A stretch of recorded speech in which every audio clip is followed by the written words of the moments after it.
Բարև ձեզ, դուք դիտում եք Օրագիս լրատվականի օրվա գլխավոր թողարկումը, հիմնական թեմաներին նախ ծանոթացեք համառոտ տեսաշարով։ Ղարաբաղ-ադրբեջանական սահմանն անցնող գիշեր հանգիստ է եղել, հակառակորդը հայկական կողմի ուղղությամբ արձակել է 90 գրակոց։ Հայոց ազգային բանակի կազմավորման 25-րդ տարեդարձի առիթով Գյումրիում կայացել է հանդիսավոր միջոցառում եւ պարգևների հանձնում։ Շիրակի կայասորի զինվորները բեմում ապրիլյան քարորյան են ներկայացրել։ Անակնկալ Գյումրիում տեղակայված զորամասերից մեկի զինծառայողներին հայոց բանակի կազմավորման 25-րդ տարեդարձի կապակցությամբ երազանք նախակրթարանի սաները անձամբ են շնորհավորել զորամասի անձնակազմին։ Կառավարության ղեկավարի մոտ դարձյալ ընդունելության օրեր Կարեն Կարապետյանը գերատեսչությունների ղեկավարներին տվել է հատուկ հանձնարարականներ։ Վարդան Ղուկասյանը վերադառնում է քաղաքական դաշտ։ Գյումրու նախկին քաղաքապետն ապրիլին կայանալիք խորհրդարանական ընտրություններին որոշել է առաջադրել իր թեկնածությունը։ Արդեն մեկ ամիս է ինչ Շիրակ ջրմուղ-գոյուղի փակbaşատիրական ընկերությունը որպես մարզի ջրամատակարարման եւ ջրահեռացման համակարգերը սպասարկող կառույց դադարեցրել է իր գործունեությունը։ Ինչ փոփոխություններ են կատարվել հանրապետության մյուս ջրամատակարարում իրականացնող կառույցներում եւս պարզել է Մարինե Դերբինյանը։ Նկարչուհին նաև ռեստավրատոր երիտասարդ նկարչուհի Արպինե Համբարյանի աշխատանքներում գյումրեցիներն են ու նրանց առնչվող թեմաները։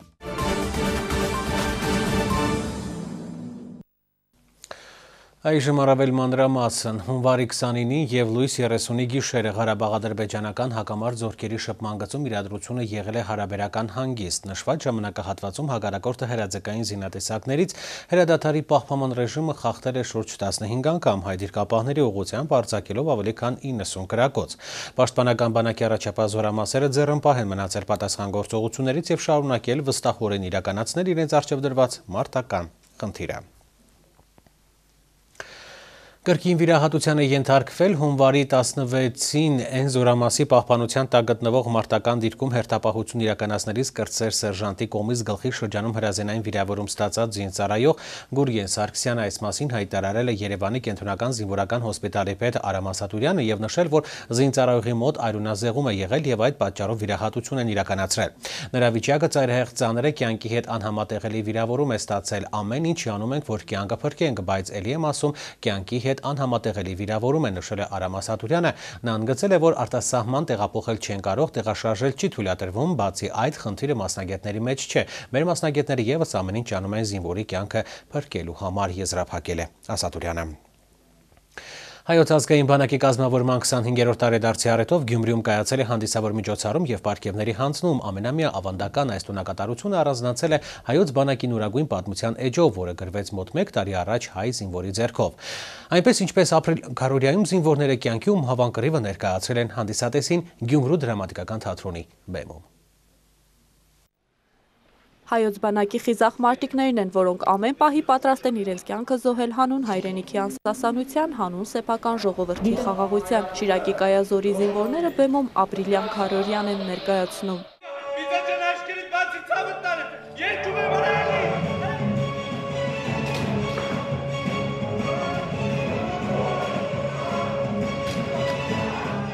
Գյումրու դրամատիկականի դահլիճում բանակի օրվան նվիրված ամենամյա հանդիսությանը մեկ անգամ եւս կարևորվեց հայոց բանակի դերն ու նշանակությունը, ընդգծվեցին մեր ձեռքբերումները, խոսվեց նաեւ բացթողումների մասին։ Մաղթում ենք, որ զոհեր չունենանք, բայց յուրաքանչյուր մարդ, յուրաքանչյուր զինվոր, յուրաքանչյուր սպա, յուրաքանչյուր հայ մարդ պատրաստ պետք է լինի իր կյանքը զոհաբերելու հանուն հայրենիքի, հանուն ժողովրդի, հանուն մեր ազգային սրբությունների եւ արժեքների։ Բայց դա Աստված, որ այդ կարիքը չունենանք, արյամբ ապացուցելու մեր անձնազոհությունը։ Իր կարճատև պատմության մեջ բանակն անցնելով թե պատերազմ եւ թե բանականաշինության ծանրագույն փորձությունը կոփվեց եւ դարձավ մեր անկախ պետականության կարևորագույն կրվանը, հայ ժողովրդի արդարացի հպարտության եւ ողջավորության աղբյուրը։ Ուզում եմ շեշտել, որ Հայաստանի անկախացման օրերից ի վեր մեր երկրի ամենամեծ ձեռքբերումներից մեկը բանակի կառուցումն է։ Աղետյալ երկրաշարժից հետո մարդիկ փլված տները թողնելով կամավորականներ գրվեցին եւ մեկնեցին ռազմաճակատ Արցախյան պարտադրված պատերազմին մասնակցելու։ շատ չի անցել ապրիլյան այդ հերոսական օրերից այդ բոլորս մեկ էինք դարձել։ Ավարտելու համար, որ քաղաքական խաղերի պայմանավորվածությունները զրո են դառնում և բախվում են հայ զինվորական հերոսությունը։ Այդ տարիքում նստած տղաները իրենց կյանքը վտանգելով ևս մեկ անգամ ապացուցեցին, որ պատմությունը գրվում է ոչ թե կաբինետներով գրիչով նթանակով, այլ սրամատներում այլունով ու քտրիկով։ Բանակային գործում ունեցած մեծ ավանդի կատարած աշխատանքի համար մի շարք սպաներ պարգևատրվեցին ու խրախուսվեցին Շիրակի մարզպետի, Գյումրու քաղաքապետի, Շիրակի կայազորի պետի կողմից։ Երկրապահ կամավորների միության Շիրակի մարզային խորհրդի նախագահ Յուրա Ալեքսանյանը քարոզիայում զոհված գյումրեցի մարտիկներին հետմահու պարգևատրեց Հայաստանի երկրապահ հուշամեդալով, որոնք հանձնվեցին տղաների ծնողներին։ Շարքային Գևորգ Վարդանյան, Վիկտոր Յուզեֆովիչ, Տիգրան Աբգարյան։ Մեր բանակն այսօր գտնվում է լավագույն վիճակում և պատրաստ է դիմակայել թշնամու ցանկացած ապրանքի, պատրաստ է արժանի հակահարված տալու և ապացուցելու ողջ աշխարհին, որ հայ ազգը պատերազմ չի ցանկանում։ Ընդմիշտ սակայն անհրաժեշտության դեպքում այն կհամախմբվի որպես մի բռունցք ընդդեմ թշնամու անկազմակերպ զորքերի։ Մարիամ Խալաթյան, Տիգրան Գասաբյան, Օրագիծ։ Աշոտսկի միջնակարգ դպրոցի մանկավարժական խորհրդի որոշմամբ էլ դպրոցի ռազմագիտության դասարանը անվանակոչվել է զոհված ավագ լեյտենանտ Շավարժ Մելիքյանի անունով։ Աշոտսկի բնակիչ 26-ամյա զինվորականը դեկտեմբերի 29-ին հակառակորդի դիվերսիան կանգնեցնելու ժամանակ մահացու վիրավորում էր ստացել, բայց կարողացել էր կասեցնել նրանց Հայաստանի Հանրապետության պետական տարածք ներթափանցումը։ Շավարժ Մելիքսեթի Մելիքյան, 26-ամյա այս շիրակցու անունը տարեմութից առաջ ավելացավ հերոսների շարքում։ Դպրոցում մաթեմատիկական առարկաների նկատմամբ մեծ սեր ունեցող Շավարժը դպրոցն ավարտելուց հետո ընտրեց զինվորականի ճանապարհը։ Դեռ մանկուց հարևանները Շավարժին գեներալ էին անվանում իր խրոխտ կեցվածքի համար։ Այդպես էլ եղավ։ Դժվարությունների առջև երբևէ չտրտնջացող երիտասարդը ռազմական ինստիտուտն ավարտելուց հետո ծառայության էր նշանակվել Գորիսում։ Երիտասարդ սպային հաջողվել էր լավագույն հմտություններ հանդես բերել զինվորական գործում։ 2015-ին Շավարժ Մելիքյանը ծառայության է տեղափոխվել Տավուշի մարզ Մեհրաբ։ Այստեղ էլ որոշվել է ավագ լեյտենանտի ճակատագիրը։ Հարազատներին գրեթե չէր հասցնում տեսնել։ Վերջին անգամ տուն էր եկել 2016-ի դեկտեմբերի 11-ին։ Վերջին անգամ խոսել եմ 27-ին, այդ օրը զանգեց, շատ զբաղված էր, հևում էր, վազում էր։ Ասեց մա սպասի մի 15 րոպեից կզանգեմ, հետո կես ժամից կզանգեց։ Խոսեցինք, մի քիչ անտրամադիր էր։ Շավարժը որոշել էր ամանորը սահմանում անցկացնել, գնումներ էր կատարել, որպեսզի ուրախ նոր տարի կազմակերպեր։ Նախապատրաստություններն ավարտել էր, բայց տոն չեղավ, ամեն բան մնաց կիսատ։ 2016 թվականի դեկտեմբերի 29-ին հայ-ադրբեջանական սահմանին Չինարի գյուղի հատվածում հակառակորդը դիվերսիոն ներթափանցման փորձ էր կատարել։ Շավարժն իր երկու զինակիցների հետ մարտի է բռնվել ադրբեջանական դիվերսանտների հետ։ Ավագ լեյտենանտը մահացու վիրավորում է ստանում։ Հայրը 1 տարի է, որ տուն չէր տեսել, արդագնա աշխատանքի էր մեկնել, ու այդպես էլ Մելիքսեթ Մելիքյանն իր Շավարժին չտեսավ։ Այն մտքիցս երբեք չի անցել, թե իմ որդիս կզոհվի։ Ես միշտ հբարդ էի որդովս, բայց չգիտեի, որ սպես բան պետք է։ Մի ավաղ ասում են էլի, թող մնացող սերունդը թող այդ կապուտ երկնքի համարկան նրանց գլխի ուրեմն լինի։ Զոհվեց, պետք է հաշտվեմ, ազգին եմ տվել, դա մենակ իմ որդին չէր, դա ազգինն էր։ Իր հարազատ դպրոցում բացակաչ դրեցին նաև Շավարժ Մելիքյանին։ Նրա պատվին Աշոտսկի միջնակարգ դպրոցի ռազմագիտության դասարանը անվանակոչվեց հերոսի անունով։ Բացման պատիվը շնորհվեց Շավարժի ծնողներին։ Մեր մադար սերունդը կողոքվի նրա մեջ լինի այնպիսի հերոսություն, այնպիսի ոգի կներշնչի, որ նա կարող է վաղվա օրը Շավարժի նման պահպանի հայրենիք, հող, ջուր, ամեն ինչ։ Աստուծո մատե ստեդարցիալ խառնեային իմաստով որ եթե մեր հայորդին ինքը դեմ դուրս չգար, կարող է 3-ի փոխարեն 103-ը զոհվեին այդ պահին։ Եվ ինքը արյունը ինքը իր վրա վերցրեց։ Հայրենիքի սահմանները պաշտպանելիս ցուցաբերած անվեհերության եւ խիզախության, կյանքին սպառնացող վտանգի պայմաններում ծառայողական պարտքը անձնազոհաբար կատարելու համար Հայաստանի Հանրապետության նախագահի հրամանով Շավարժ Մելիքյանը հետմահու պարգևադրվեց արիության մեդալով։ Մարիամ Խալաթյան, Արման Գասպարյան, Օրագիծ։ Հայոց բանակի կազմավորման 25-րդ տարեդարձը շարունակվում է նշվել տարբեր կառույցների կողմից։ Հերթական միջոցառումը կազմակերպել են Գյումրու երազանք նախագահանի տնօրինությունը, կազմակերպելով այց Գյումրու զորամասերից մեկում։ Մանկապարտեզի սաները զորամասի զինծառայողների մեկ օրը վերածել են իսկական տոնախմբության։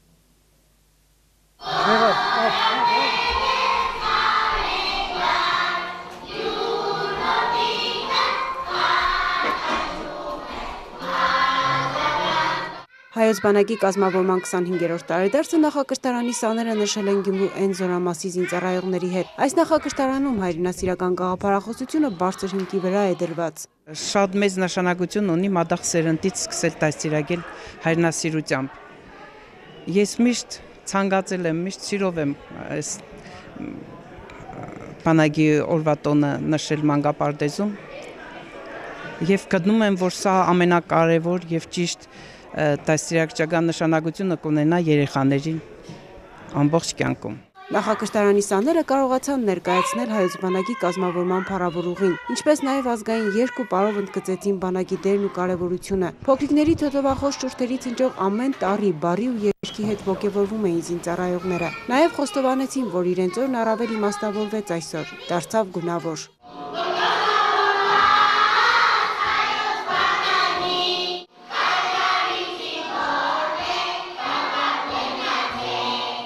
Ովքեր որ գալիս են զինծառայողների նման միջոցառումներ հանդիպում կազմակերպելու համար եւ իրանք են իրենց լավ զգում, որ զինվորների համար ինչ-որ բանով կարող են օգտակար լինել եւ մենք ենք ուրախանում, մեզ ավելի թեթևացած ենք զգում զինծառայողները, որ նման միջոցառումներ ավելի ձգտում են ավելի հաճախակի կազմակերպել։ Թամարա Գևորգյանը մոտ 1 տարի է ծառայության անցել հայկական զինված ուժերում։ Գտնում է, որ աղջիկների ներկայությունն անհրաժեշտություն է։ Շատ ուրախ եմ, որ ծառայում եմ բանակում, մնացած զինվորների կողմից շատ սիրված ենք, հարգված։ Ուզում եմ նաև սպա դառնալ,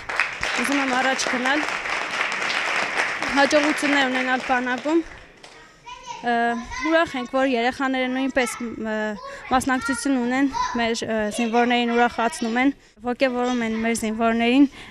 ինչ-որ չափ առօրյան դարձնում են ավելի ուրախ։ Բոլոր ժամանակներում բոլոր ազգերին անհրաժեշտ են հերոսներ, ովքեր անձնազոհությամբ կերտում են պետություն, ստեղծում գաղափարներ եւ որոնց վրա խարսխվում են հասակ առնող սերնդին կրթելու եւ դաստիարակելու գործը։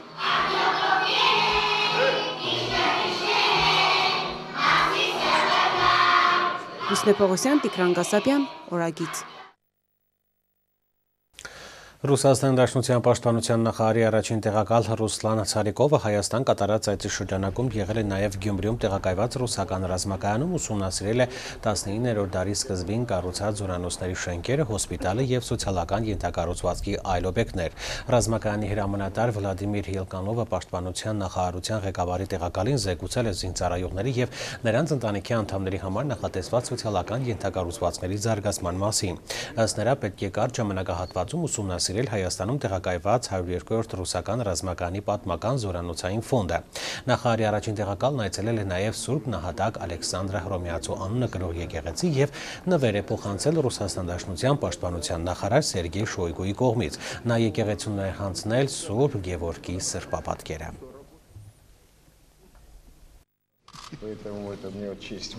Ինձ պատիվ է ընձեռնվել Ռուսաստանի Դաշնության պաշտպանության նախարարի կողմից ձեզ հանձնել այս սրբապատկերը։ Սա հոգևոր ուսումնական կենտրոնն է, իսկ այս կողմում տաճարն է։ Այս հատվածում ուսումնական դասարանն է կրոնական հարաբերությունների համար։ Երբ քրիստոնյաները մտնում են եկեղեցի, մուսուլմանները կամ բուդդայականները կարող են նստել այստեղ ու զբաղվել։ Նստելու համար նախատեսված հատուկ տեղեր կան։ Այս կողմում նախագահական անկյունն է։ Սրանք նվերներ են նախագահներ Մեդվեդևի, Պուտինի եւ Սարգսյանի կողմից, բայց կարծում եմ կգա մի ժամանակ եւ դրանց թիվն ավելին կլինի։ Շարունակում ենք լրատվությունը։ Հայաստանի ոստիկանապետ Վլադիմիր Գասպարյանի հրամանով աշխատանքից ազատվել է Հայաստանի Հանրապետության ոստիկանության արտիկի բաժնիպետ Տիգրան Պետրոսյանը։ Արտիկի բաժնիպետը նշանակվել ոստիկանության մայոր Խորեն Բարխոյանը, այս մասին հայտնել է ոստիկանության լրատվության եւ հասարակայնության հետ կապերի վարչությունը։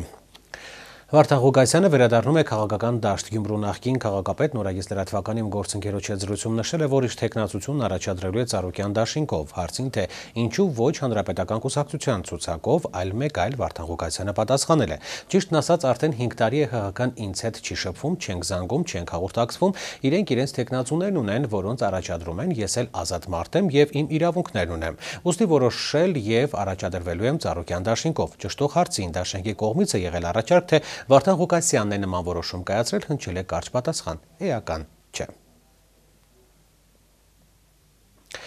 Գալիք խորհրդարանական ընտրությունների մասին կարծիքներ են հայտնում ոչ միայն քաղաքական ուժերն, այլ նաև Հայաստանում տարբեր երկրների դեսպանները։ Մասնավորապես Հայաստանում Ճապոնիայի դեսպան Էյջի Տագուչին ասել է. «Ես գիտեմ, որ գալիք խորհրդարանական ընտրությունները շատ կարևոր են Հայաստանի համար, քանի որ երկիրն առաջին անգամ է նման ընտրություններ անցկացնում, կառավարման մոդելն է փոխվել, անցում է կատարվել կառավարման խորհրդարանական համակարգին։ Մենք ակնկալում ենք, որ այս ընտրությունները կլինեն արդար եւ ազատ բոլոր հայերի համար։ Մենք իսկապես հավատացած ենք, որ սպասվող ընտրությունները քայլ առաջ կլինեն հայ ժողովրդի համար», ասել է նա, հավելելով, որ անկախ ընտրություններից պատրաստ են աջակցել հայ ժողովրդին։ Վարչապետ Կարեն Կարապետյանի գլխավորությամբ կայացել է խորհրդակցություն Հայաստանի Հանրապետության կառավարության ծրագրի կատարման ընթացքի վերաբերյալ։ Վարչապետը նշել է, որ աշխատանքները պետք է կառուցվեն ընթացակարգերի յուրաքանչյուր գերատեսչության մասով ակնկալվող ներդրումների, կատարողականների կարգապահության ժամկետների, ինչպես նաև պետական գույքի կառավարման եւ օտարման գործընթացի ու հանրության հետ հետադարձ կապի ապահովման հարցերի շուրջ։ Վարչապետը խոսել է նաև տրված հանձնարարականների կատարողականների մասին, հատկանշելով մի շարք խնդիրներ։ 49 նախաձեռնություն կա, որոնց որ ֆինանսական աղբյուրները պարզ են, որոնց մոտարապես անալիզը ցույց է տալի, որ իրագործվի 17 թվականին եւ շարունակական կանցնի 18 թվականին։ Մենք ունենք մեր գործընկերների հետ մարզերում, համայնքներում, բիզնեսում եւ այլն սարսափելի մեծ խնդիրներ կառավարչական մակարդակի։ Շարունակում ենք թողարկումը պետական եկամուտների կոմիտեի դիտակետում ԵԱՏՄ երկրներից ներկրվող ապրանքների նկատմամբ հսկողությունն է, որոշ տնտեսվարողներ օգտվելով ԵԱՏՄ երկրներից ապրանքների ներմուծման գործընթացի ազատականացումից սահմանին տարբեր հնարքներով փորձում են շրջանցել մաքսային հսկողությունը։ Պետեկամուտների կոմիտեի նախաբացթողումային հսկողության վարչությունն օրերս նմանատիպ դեպք է բացահայտել։ Հայաստանի քաղաքացին Ռուսաստան Դաշնության Վերին Լարս մաքսակետում հայտարարագրել է 22.5 տոննա պաստառ։ Այնինչ Բագրատաշենի մաքսակետում զննման արդյունքում պարզվել է, որ քաղաքացին շինարարական պաստարի փոխարեն փորձել է սառեցված թռչնամիս ներկրել։ Այս մասին տեղեկացնում է կառավարության առընթեր պետեկամուտների կոմիտեի տեղեկատվության եւ հասարակայնության հետ կապերի բաժինը։ Արդեն մեկ ամիս է, ինչ Շիրակ ջրմուղ կոյուղի Փակ բաժնետիրական ընկերությունը որպես մարզի ջրամատակարարման եւ ջրահեռացման համակարգերը սպասարկող կառույց դադարեցրել է իր գործունեությունը։ 2017 թվականի հունվարի 1-ից Veolia ջուր Փակ բաժնետիրական ընկերությունն իրականացնում է Երևան ջուր հայ ջրմուղ կոյուղի, Լոռի ջրմուղ կոյուղի, Շիրակ ջրմուղ կոյուղի եւ Նոր Ակունք Փակ բաժնետիրական ընկերությունների կողմից սպասարկվող տարածքի ջրամատակարարման եւ ջրահեռացման համակարգերի կառավարումը եւ հանդիսանում է նշված տարածքում խմելու ջրի մատակարարման եւ ջրահեռացման ծառայությունները մատուցող լիցենզավորված կազմակերպությունը։ Ինչպես է Veolia ջուր ընկերությունն աշխատելու Գյումրիում, ինչ նոր փոփոխություններ են նախատեսվում իրականացնել մարզում, պարզել է Մարինե Դերբինյանը։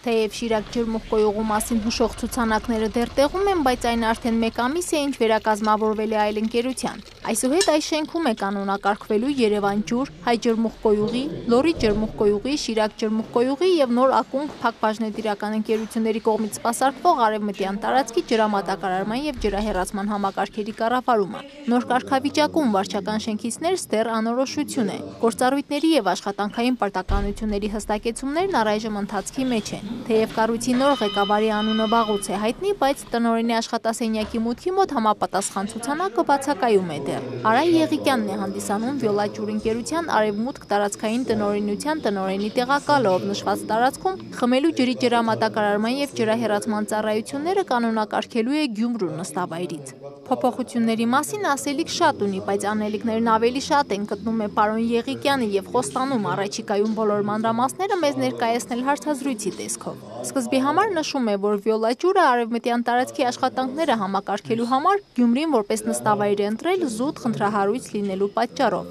Համակարգն առողջացնելու համար մեկ միասնական վարձակալ համարվող ընկերությունն այստեղ մեծ աշխատանք ունի անելու։ Ջրմուղկոյուղու համակարգերի մաշված եւ ոչ բավարար տեխնիկական վիճակն այսօր հսկայական ներդրումներ է պահանջում։ Միայն Գյումրիում իր մեկամսյա գործունեության ընթացքում Արա Եղիկյանն օրական նվազագույնը 10-ից 15 վթարի մասին է տեղեկանում։ Այսօր առավոտից իր աշխատանքային օրը սկսվել է ջրամատակարարման որակից դժգոհող գյումրեցիների ընդունելությամբ։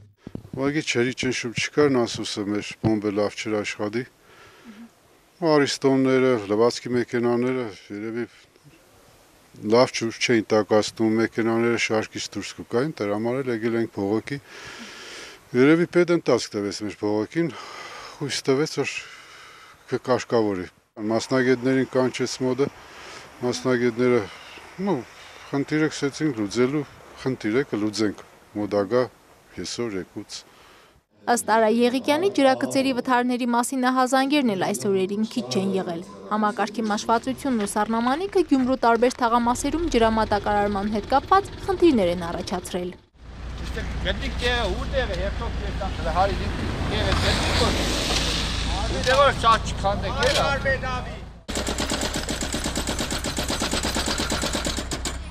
Շատ Համակարգում բոլոր փոփոխություններն ակնհայտ կդառնան 1-2 ամսից արդեն վստահեցնում է Վիոլաճյուր ընկերության պատասխանատուն։ Արվելու է ամեն ինչ նոր վարձակալի համաշխարհային համբավին համապատասխան։ Առաջիկայում ջրմուղակոծները կտարբերվեն իրենց համազգեստով ու տարբերանշաններով, կփոխվեն նաև տեխնիկական միջոցների վրա առկա գրառումները։ Ծառայությունների որակի հետ մեկտեղ Շիրակի մարզում բոլոր փոփոխությունները կդառնան տեսանելի, խոստանում է Արա Եղիկյանը։ Մարինե Տերբինյան, Կարապետ Արաքելյան, Օրագիծ։ Հաջորդ թեմայի մասին Գյումրու մոր և մանկան ավստրիական հիվանդանոցի և Երևանի Արաբկիր բժշկական կենտրոնի համագործակցությամբ իրականացվում է ծրագիր, որի նպատակն է անվճար ստուգել լսողության խնդիր ունեցող անձանց, ինչպես նաև տրամադրել անվճար լսողական ապարատներ։ Ծրագիրը մեկնարկել է նախորդ տարվա նոյեմբեր ամսից և շարունակական կլինի նաև ընթացիկ տարում։ Նշենք նաև, որ լսողական ապարատները Հայաստան են բերվում Ամերիկայի Միացյալ Նահանգներից։ Հետազոտվել կարող են 18 տարեկանից բարձր քաղաքացիները։ Գերժամանակակից սուրդոթերապևտիկ կամ լսողության համար նախատեսված սարքավորումը երկու տեսակի հետազոտություն է իրականացնում։ Պարզելով ոչ միայն մարդու լսողության աստիճանն, այլև հայտնաբերում է ականջախեցու հետ կապված հիվանդությունները։ Շիրակի մարզում այս սարքավորումը միակն է, ուստի մեծ է հետազոտվողների թիվը։ Այս տարի 317 հոգի անվճար ստուգվել եւ ստացել է ապարատ, իսկ այս տարի արդեն մոտ 200, 180-ից ավել։ Սուրդոթերապիա անցնելու համար պետք է մարդը ներկայանա հիվանդանոց, որտեղ հետազոտվում, վերջում է լուսանկարվում է։ Այնուհետ լուսանկարն ուղարկվում է Միացյալ Նահանգներ, որտեղից էլ լսողության խնդիր ունեցողին տրամադրվում է լսողական ապարատը։ Քաղաքացին այս հետազոտության եւ սարքի համար գումար չի վճարում։ Մեկը ստուգում է լսողությունը եւ ոսկրային մագարտակով եւ նյարդային մագարտակով կարող է պատկերը տալ, մյուս սարքով երբ ստուգում են որոշակի հիվանդագին, ոչ լսողության հետ կապված, նաև հիվանդագին երևույթներ կարող են դիագնոզել, այնպես որ որոշակի դեպքերում նույնիսկ բուժումներ են նշանակվում։ Այսպես կա։ Այսպես։ Լսողական խնդիրների բարդություններ հիմնականում հայտնաբերվում են տարեցների մոտ, սակայն մասնագետը նշում է, թե ոչ ոք ապահովագրված չէ այդ խնդրից։ Կան տարբեր գործոններ, որոնք ազդում են լսողության իջեցման վրա։ Հասարակ աղմուկը, հիվանդությունները, այդ իսկ պատճառով շատ կարևոր է ճիշտ գնահատել լսողությունը, որպեսզի մարդուն ոնց որ ակնոցը ճիշտ գնահատվում եւ փոխհատուցվում է, նույն ձևի լսողությունն է։ Մենք մտածել ենք, որ լսողության հետ խնդիրը անպայման շատ տարեց մարդկանց մոտ, արդեն մեր ծերունիների մոտ, բայց երբ մենք զբաղվում ենք խնդրով եւ սկսում ենք աշխատել, տեսնում ենք, որ ցավոք սրտի բավականին երիտասարդներ կամ ոչ տարեց խմբի քաղաքացիների մոտ կարող են հայտնաբերվել։ Մասնագետը նաև այլ երևույթ է մատնանշում, ասում է շատերը հրաժարվում են լսողական ապարատներ կրել, ինչն էլ բարդացնում է հիվանդի վիճակը, խնդիրն առավել խորացնելով։ Մարդիկ ուզում են, որ այն նկատելի չլինի, բայց ավելի լավ է, թեկուզ հիմի տեխնիկան զարգացել է եւ սարքերը շատ փոքր չափերի են, նույնիսկ աննկատելի են, բայց ավելի լավ է մարդը կրի սարք եւ լիարժեք իրեն զգա, քան թաքցնի խնդիրը եւ ավելի բարդացնի։ Նոր սարքավորման միջոցով հիմնականում հետազոտվողների 80%-ի մոտ զուտ լսողական խնդիրներ են հայտնաբերվել, բայց կան նաև դեպքեր, երբ սարքից զատ առաջանում է բուժման կարիք, որն իրականացվում է արդեն ամբուլատոր պայմաններում։ Հիմա Եշատյան, Հովհաննես Խաչատրյան, Օրագիծ։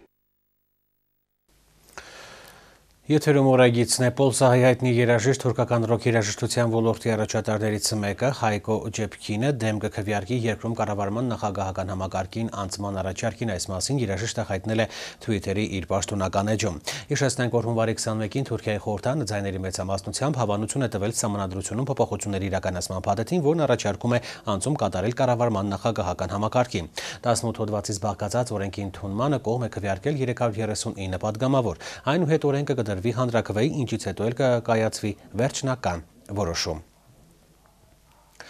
Իսլամական պետությունը ահաբեկչական խմբավորման վերահսկողության տակ գտնվող Դեժզոր քաղաքում ահաբեկիչների հարձակման հետևանքով մահացել է 20 խաղաղբնակիչ եւս 40-ը վիրավոր է։ Խաղաղբնակիչների ուղղությամբ պարբերաբար կրակահերթեր են տեղ ունեցել հունվարի 15-ից 28 ընկած ժամանակահատվածում։ Դեպի Դեժզոր մարդասիրական օգնություն է հասցվում բացառապես օդային ճանապարհով, քանի որ ցամաքային բոլոր ճանապարհները շրջափակված են ահաբեկչական ուղղակով։ Նշենք, որ Եփրատ գետի աճապին ընկած Դեժզորը նաև համանուն Դեյր Էլ-Զոր մարզի վարչական կենտրոնն է, որը սիրիացիները հաճախ կոչում են Անապատի Մարգարիտ։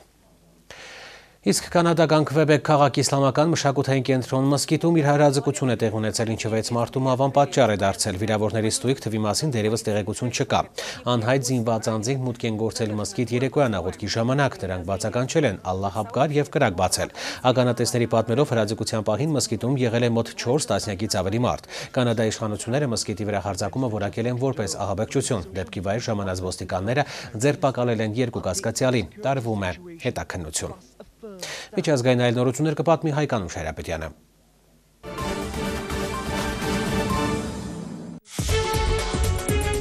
Որոշակի պայմանների դեպքում Ռուսաստանի Դաշնության հետ դիվանագիտական հարաբերությունների վերականգնման հարցը կարող է կրկին ներառվել օրակարգում։ Այս մասին հայտարարել է Վրաստանի վարչապետի հատուկ ներկայացուցիչ Զուրաբ Աբաշիձեն։ Աբաշիձեն մանրամասնել է, որ պաշտոնական Թբիլիսին երկխոսության վերականգնման համար ունի բավականաչափ պատրաստվածություն ու քաղաքական կամք։ Ռուսաստանի Դաշնության փոխարտգործնախարար Գրիգորի Կարասինը իր հերթին ողջունել է վրացական կողմի պատրաստակամությունը երկու երկրների միջև դիվանագիտական հարաբերությունների վերականգնման հարցը քննարկելու վերաբերյալ։ Հաղորդվում է նաև, որ Աբաշիձեի եւ Կարասինի հանդիպումը տեղի է ունենալու փետրվարի առաջին շաբաթում Պրահայում, որի շրջանակում քննարկվելու են առևտրատնտեսական կապերին, տրանսպորտային հաղորդակցության ու մարդասիրական խնդիրներին առնչվող թեմաներ։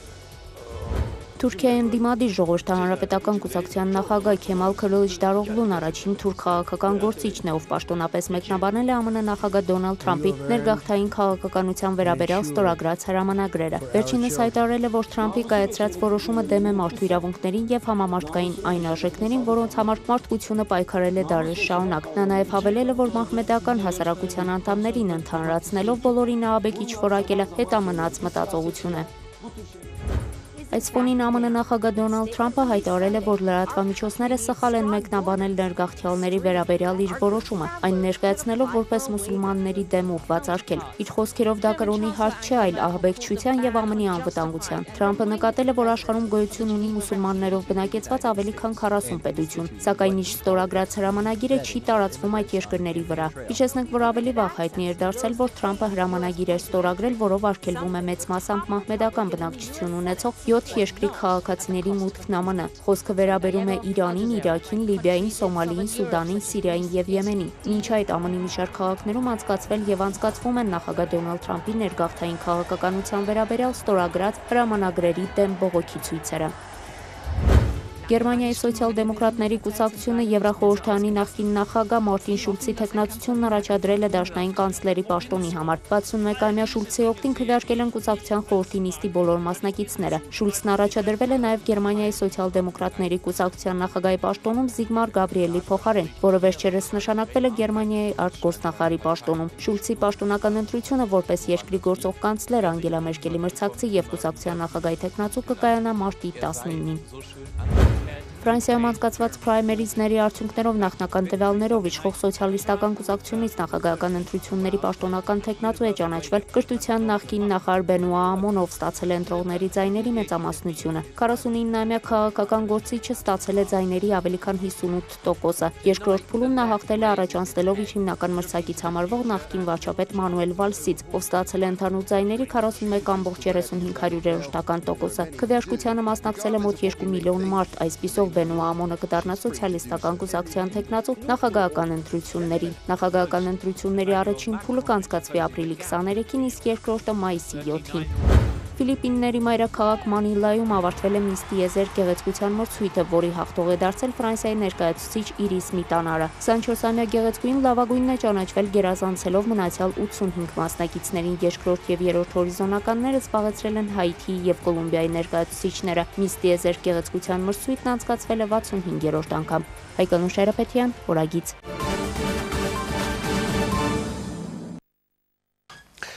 Շարունակում ենք թողարկումը։ Մասնագիտությամբ դիզայներ, գեղանկարիչ, այսօր նաև ռեստավրատոր Արփինե Համբարյանի կյանքում արվեստի նկատմամբ սերը փոխանցվել է ժառանգաբար։ Արփինեի մասնագիտական կարողությունները բարձր են գնահատվել ոչ միայն հայրենիքում, այլ նաև հայրենի սահմաններից դուրս։ Երիտասարդ նկարչուհին Նկարիչների միության անդամ է նաև։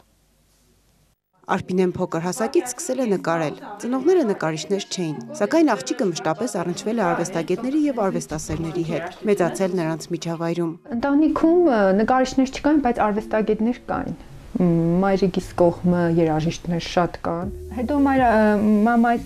կողմից տատիկս էլի ինքը ասեղնագործությամբ կարի հետ ինչ-որ առնչություն, միգուցե եւ էդել խտան է հանդիսացել էլի, որ կարծես մեջս հենց փոքր ժամանակվանից եղել է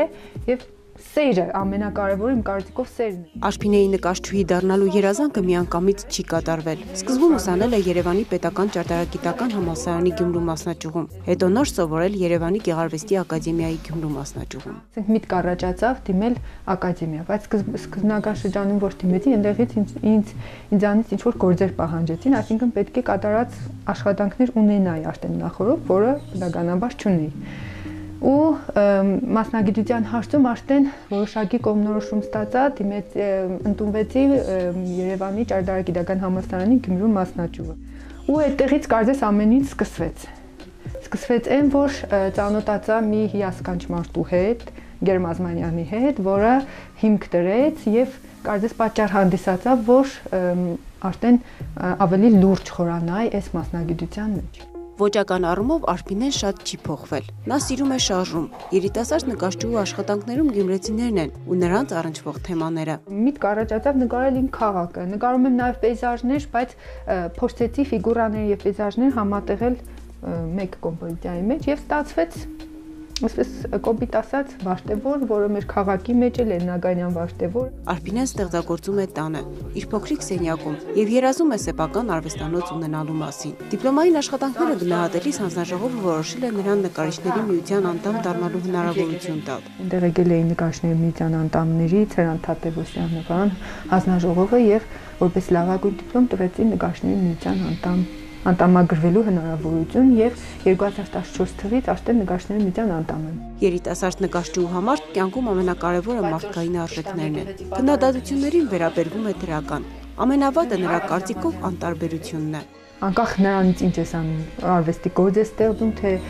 ինժեների գործ է, ամենավտանգավոր բանը անտարբերությունն է։ Երբ արդեն քննադատում են, ուրեմն այդ անտարբերությունից դուրս են եկել, այսինքն անտարբեր չեն անցնում քո կատարած աշխատանքի հանդեպ։ Կարևորը իմ կարծիքով մարդկային արժեքներն են, մարդ մնալը, այս դաժան, այս սև աշխարհում, այս մեր սերի քաղաքի մեջ մարդ մնալ եւ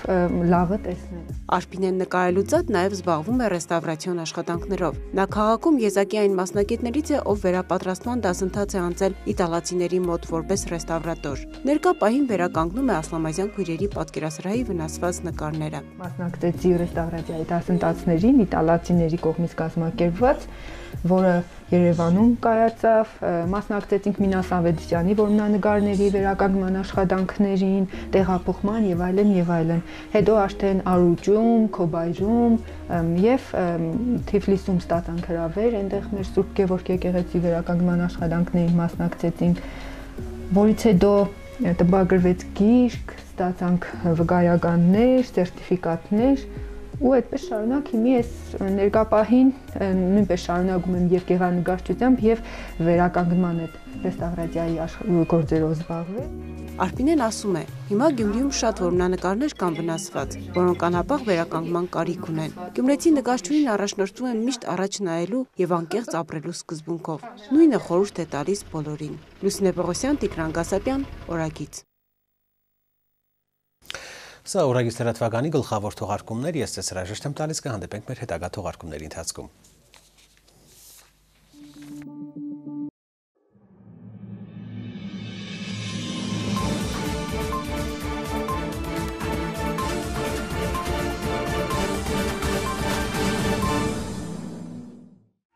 Ավանի ֆուտբոլի ակադեմիայում ընկերական հանդիպում անցկացրին Հայաստանի բարձրագույն խմբի առաջնության աշնանային մրցափուլի միանձնյա առաջատար Գյումրիի Շիրակն ու Գանձասար Կապանը։ Եղանակային անբարենպաստ պայմաններն իրենց ճշգրտումները մտցրին հանդիպան արդյունքում։ Ձյունը մի կողմից խաղալու համար ոչ պիտանի դաշտը մյուս արհեստական դժվարություններ ստեղծեցին երկու թիմերի համար։ Առաջին խաղակեսի սկզբնամասում արդեն 6-րդ րոպեին կապանցիներն առաջ անցան հաշվի մեջ։ Գեգամ Հարությունյանը բացեց հաշիվը ու թեև բաց թողած գոլից հետո գնդակով ավելի շատ շիրակցիներ էին, մինչև ընդմիջում այն մնաց անփոփոխ։ Երկրորդ խաղակեսում ծավալվեց ավելի աշխույժ ու գոլարատ պայքար։ 61-րդ րոպեին Շիրակի նորեկ 21-ամյա Կոտ դ'Իվուարցի արձակվող Մուսա Պոլ Բակայոկոն հիանալի ճեղքումով կարողացավ մեն-մենակ դուրս գալ բրցակցի դարպասապայի դեմ դիմաց ու գնդակն ուղարկեց դարպասի հեռավոր անկյունը։ Այսպես հաշիվը դարձավ 1-1։ Այդուհանդերձ ոչ ոքի արդյունքը երկար չպահպանվեց, ընդամենը 2 րոպե։ Մեր պաշտպանները դրվագներից մեկով հնարավորություն տվեցին մրցակցի խաղացողին գլխով փոխանցում կատարել ուղիղ դեպի դարպասը։ Կլաուդիո Մարինին մոտ տարածությունից շեշտակի արվածով նորից առաջ մղեց Գանձասարին։